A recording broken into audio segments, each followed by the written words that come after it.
Hey guys, it's Bernsey. This is definitely not a video that I was hoping I'd ever have to make. Unfortunately, us Mopar guys with our Chargers and Challengers and 300s, this is a harsh reality. Back in February, it's been a while now, but back in February, somebody broke in my car and tried to steal it, as you can see in the opening credits. I'm very fortunate that either somebody spooked the people off, or they didn't know what they were doing to steal my car. But fortunately, they didn't get away with it, because at the time I had my winter tires on, which are only 235s with 485 horsepower. This car would easily get totaled. It probably would have been a total loss. It would just been a very unfortunate situation. But fortunately, they didn't get away with it. So back in mid-February when this happened, I was just at work, walked down to my parking lot to see my car with the bashed-in window. Didn't realize it at first. Got in the car, and it just sounded a little weird. I was hearing people talk and traffic go by, and it was just a really eerie feeling. Then I looked down and I saw that the column, or that panel underneath the steering wheel, was ripped up. And then I looked over and saw the window. It's a really crappy feeling, with these awesome cars. It's just unfortunate. The amount of car break-ins in my area and the amount of car theft is on a significant rise. It's probably at its worst levels in 20, 30 years. It's the unfortunate reality that we have to deal with driving these cars. So just want to do a quick video to tell you guys about it. So after, I realized the car was broken into, immediately called the police. I asked if they could send a squad car down, and unfortunately in my neck of the woods, response time isn't great. So I waited around 45 minutes or so for a squad car, called the police department back, and they weren't able to send anyone out at that time. So I attempted to start my car and drive to the police station and file a police report. Fortunately, I was able to start the car, and the car did drive fine. However, the vast majority of my electronics were out. Didn't have any Uconnect, didn't have power to my USBs, and of course my phone was like dying, so I couldn't charge it. So I just didn't have a lot of all the electronics. Fortunately, I did have access to EVIC, and the car seemed to drive okay. Sorry about that. Change of scenery. Let's continue on with the story. So I filed my police report.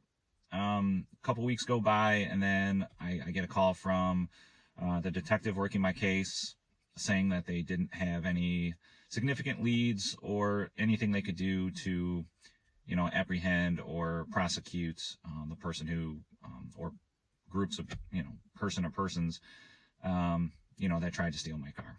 So, from that point, I get my rental, start calling insurance, start calling dealerships, because I strictly wanted to deal with a dealership to review and look at the electronics.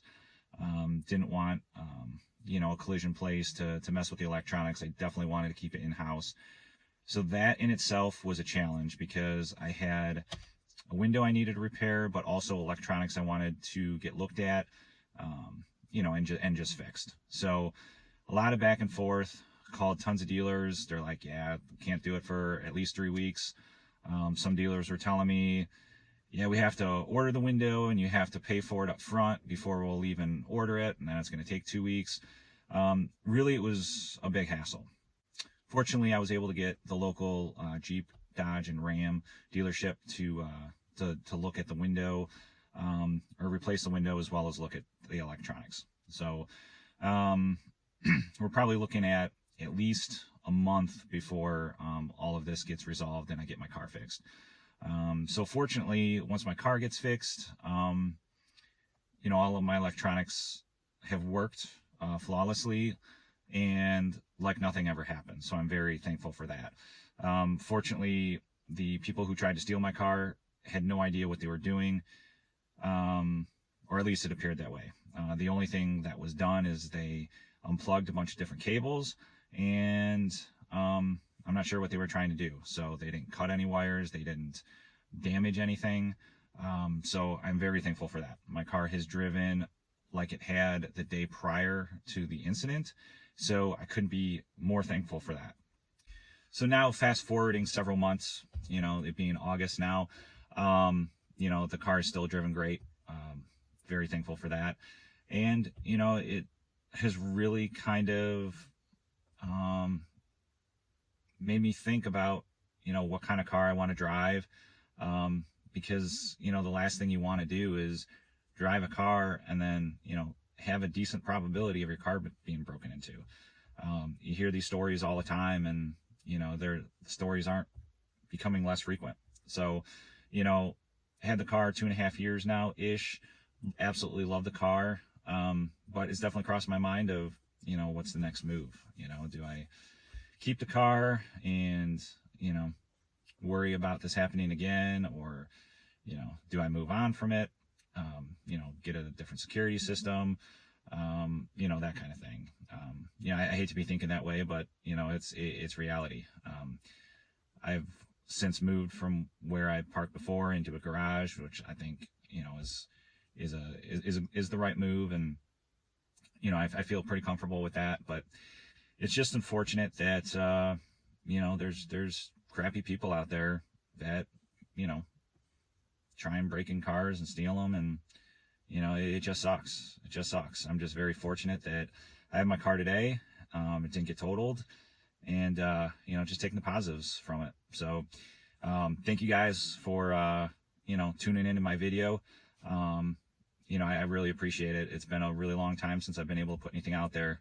Life's just, handed me a lot of busyness in a good way, but just really, really busy. So, thank you again, guys, for tuning in, and hope all is well with you, your family, and your Mopars. And take care, and we'll talk soon. Thanks.